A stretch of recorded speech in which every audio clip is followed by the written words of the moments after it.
මාව මරන්න එකෙක්වත් ඉපදෙන්නේ නෑ. සියුස්ගේ උපත ග්‍රීක දේව පුරාණ කතාවලට අනුව ලෝකයේ ආරම්භ වෙච්ච කාලේ මේ මුළු විශ්වයම පාලනය කළේ දෙවිවරු නෙවෙයි. යෝධ ටයිටන්වරු. ඒ ටයිටන්වරුන්ගේ මහා රජුනේ අතිශය බිහිසුණු ක්‍රෝනස්. ක්‍රෝනස් තමන්ගේම පියාව පාවා දීලා බලය ගත්තු කෙනෙක්. දවසක් ඔහුට අද්භූත අනාවැකියක් ඇහුණා. ක්‍රෝනස්, නුබේම ගරුවෙකු අතින් නුබටත් මේ රජකම සහ ජීවිතය අහිමි වෙනවා කියලයි. මේ අනාවැකිය නිසා ක්‍රෝනස් වියරු වැටුණා. කාලයත් එක්ක ඔහුගේ බිරිඳ වුණු රියා දේවිය තමන්ගේ පළවෙනි දරුවාට උපත දුන්නා. නමුත් ක්‍රෝනස් තමන්ගේම ලේවලින් උපදින හැම දරුවෙක්වම පණ පිටින් ගිල දමන්න තීරණය කළා. දීපන් ඒක මට. අහිංසක බිලිඳාව උදුරාගත්තු ක්‍රෝනස් රියා දේවිය බලාගෙන ඉද්දීම එයාව ගිල දැම්මා. තමන්ගේ පණ වගේ හිටපු දරුවාව පණ පිටින් ගිල දමනවා දැකපු රියා දේවියට මුළු ලෝකයම කඩා වැටුණා වගේ දෙනුණා.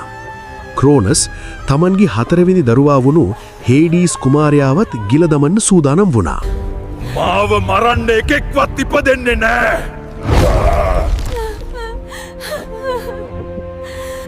මේ විදිහට රියා දේවියට ඉපදුණු දරුවන් 5 දෙනෙක්වම ක්‍රෝනස් පණ පිටින් ගිල දැම්මා. කාලය ගෙවිලා ගියා. රියා දේවිය තමන්ගේ 6 වෙනි දරුවාටත් ගැබ් ගත්තා. මේ දරුවවත් මම ඒ යක්ෂයාට කන්න දෙන්නේ නෑ. ඇය දැඩි තීරණයක් ගත්තා. දරුවා ලැබෙන්න ආසන්න වෙද්දී රියා දේවිය ක්‍රෝනස්ට හොරෙන් ක්‍රීට් කීන දූපතේ තියෙන ගුහාවකට පලා ගියා. ඒ කළුගල් ගුහාව ඇතුලේදී ඇය මුළු ගුහාවම ආලෝකමත් කරපු දිව්‍යමය දරුවෙකුට උපත දුන්නා. මේ දරුවා තමයි මහා බලගතු සියුස්. ඉපදුණු ගමන් මේ දරුවාගේ ඇඟෙන් පුංචි නිල් පාට විදුලි කෙටීම් නිකුත් වෙන්න පටන් ගත්තා. ඒත් ක්‍රෝනස්ව රවට්ටන්න නම් රියා දේවියට ලොකු කැපකිරීමක් කරන්න සිද්ධ වුණා. ඇය ලොකු කළුගලක් අරගෙන ඒක ලදරවෙක් වගේ රිදිවලින් එතුවා. රියා දේවිය අර ගලත් තුරුළු කරගෙන ක්‍රෝනස්ගේ මාලිගාවට ආවා. මෙන්න ඔබේ 6 වෙනි දරුවා. ක්‍රෝනස් ඒ රිදි පොට්ටනිය ඇතුලේ තියෙන දරුවෙක්ද ගලක්ද කියලාවත් බැලුවේ නැහැ. ඔහු ඒ මහා ගල එකපාරටම පණ පිටින් ගිල දැම්මා. මාව මරන්න කාටවත් බෑ. මමයි විශ්වයේ සදාකාලික රජු. නමුත් ක්‍රෝනස් රැවටුණු බව ඔහු දැනගෙන හිටියේ නෑ. ඈත ක්‍රීට් දූපතේදී පුංචි සියුස් මහා බලගතු දෙවියෙක් විදිහට ඊටමත් රහසිගතව හැදී වෙඩුණා. රීඩ් දුවපතේ රහසින් හැදී වෙඩුණු සියුස් දැන් මහා බලගතු තරුණයෙක්. තම පියා විසින් ගිල දැනූ සහෝදර සහෝදරියන් බේරා ගැනීමට ඔහු කාලය පැමිණි ඇති බව තේරුම් ගත්තා. සියුස්ගේ සහායට පැමිණි මෙටිස් දේවිය ක්‍රෝනස්ට ලබා දීමට සඳහා විශේෂ මායාවී පානයක් සකස් කළා. සියුස් රහසින් ක්‍රෝනස්ගේ මාලිගාවට ඇතුළු වී වයින් පිළිගන්වන සේවකයෙකු ලෙස වෙස්වලාගෙන ක්‍රෝනස් ඉදිරියට ගියා. කිසිවක් සැක නොකළ ක්‍රෝනස් ඒ මායාවී පානය එක හුස්මට බීලා දැම්මා. වහාම මට තව වයින් දීපන්. තත්පර කිහිපයකින් ක්‍රෝනස්ගේ බඩේ මහා වේදනාවක් ඇති වුණා. ඔහු මුරින්ම රියා දේවිය දුන් මහා කළුගල එළියට වැමෑරුවා. ඉන්පසු එකා පිට එකා ක්‍රෝනස් විසින් ගිල දැමූ අනෙක් දිවිවරුන් සියලු දෙනාම නිදහස් වී එළියට පැමිණියා. සියුස් තමන් කවුදැයි හෙළි කළා. ක්‍රෝනස්, ඔබේ ක්‍රූර පාලනය අදින් අවසන්. සහෝදරයන් සියලු දෙනාම එකතු වී ක්‍රෝනස්ට එරෙහිව මහා යුද්ධයක් ප්‍රකාශ කළා.